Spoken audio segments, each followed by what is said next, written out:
console applications, it's very common to get user input from the standard input stream.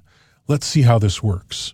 Start by grabbing a copy of working.c. So I'm going to copy this with my keyboard and paste it into the working project. And I'll just double click on this and bring it up. Now I'm going to add a few things here, and some of this will be stuff that we haven't covered yet in this course, so bear with me. I'm going to start by using an enum for a constant because this is a common paradigm in C. I'm just going to define max string equals 127. And I'm going to define a static character string space, static char string. The size is max string plus 1. And I'm going to initialize it to an empty string. And you'll notice that the parser is giving me an error here, unused declaration of variable string. That's just because I've declared it and I haven't used it yet. And so we're going to use it, so we don't need to really worry about that error at this point. So my first printf here is going to be a prompt. I'm just going to say type a string and give it a space there. And you'll notice I keep pressing the save key on my keyboard, Command S on this Mac or Control S on a PC. That's just a habit. I do that a lot. And now I'm going to use the fgets function, which is a very common way to get input from the input stream. The first argument is the string buffer where the input is going to go. The second is the maximum size. So you see what we did there is we defined that constant max string so we can use it in several different places. And if we need to change it, we can just change it in one place and everything will update properly. And then the third argument is the input stream. So I'm going to say standard in. Of course, if you had a file for your input or whatever, you would put that there. So fgets is a little bit flexible and it allows you to get your input from different places. But we're talking about standard in at this point. And so we're using the standard in stream here. So now that I've got it, you'll notice that I'm using this string buffer so that error bug symbol is gone.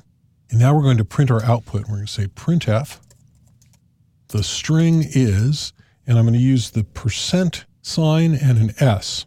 This is a token for printf to tell it to print the next argument, and \n for the new line. Then after the quote, comma, string, and terminate with a semicolon. So what this does is it prints out the string. It says the string is, and then this %s will get replaced with the contents of the string buffer. So now I save and compile and run by pressing the big green button there. And it's asking me to type a string. So I'm going to put my cursor down here and click, and that'll put the focus into that console so I can actually type into this now. I can say this is a string, and I'm going to press the return key to terminate, and you'll notice it types the string is, this is a string. So that's this string here, the string is, that's called the format string in printf. The F there stands for format. And then the %s gets replaced with the contents of that string, which we got from our standard in, and it's this string here. It says this is a string, and so that is the replacement string down there that goes in place of the %s.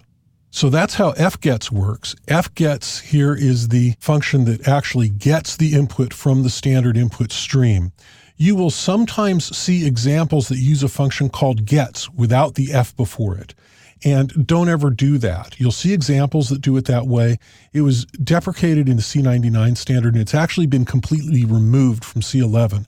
So if I were to try it here, it wouldn't work. The reason for that is it was an old function from the old days when people weren't as worried about inputs getting attacked and computers being compromised. And since it doesn't have a way of telling you how big the buffer is, it's very, very easy to create problems with it. You can get leaky memory. You can get all kinds of problems from using gets. That's the gets function without the F. So you want to make sure that you're just using the version with the F.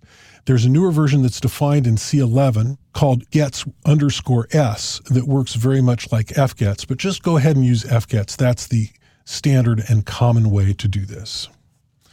Now let's take a look at how C++ deals with standard in. So we're going to close this. Going to delete it from our project. Go ahead and right click and press delete and OK.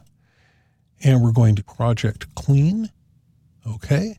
And we're going to grab working.cpp. So I will copy and select our working project and paste and double click to open it. And there's the working.cpp, and we can go ahead and start typing in here. So I'm going to do this very differently. I'm going to use the string class instead of a character array. And again, we'll get into these different types later on in the course. Right now, we're just focusing on how standard in works. I'm going to call it input string. And I'm going to put out a prompt with this first cout, type a string. And now I'm going to use cin. And you notice that my little angle brackets go the other way. Input string. And that's as simple as that is. I'm going to type cout and input is and input string and L.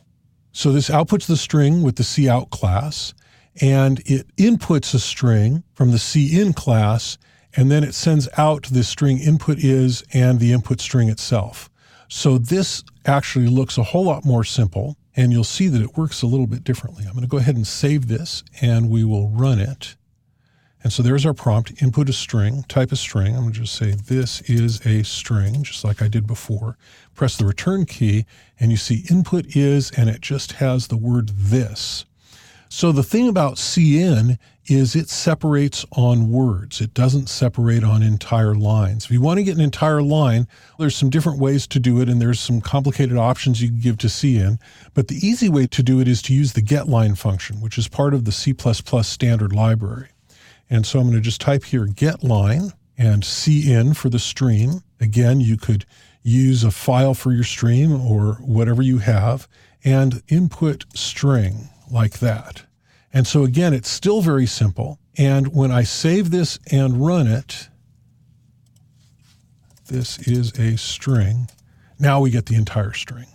So that's how input streams work in C++. So I'm going to go ahead and delete this and project clean. So we put our environment back in a clean state. And now you have a good understanding of how input and output streams work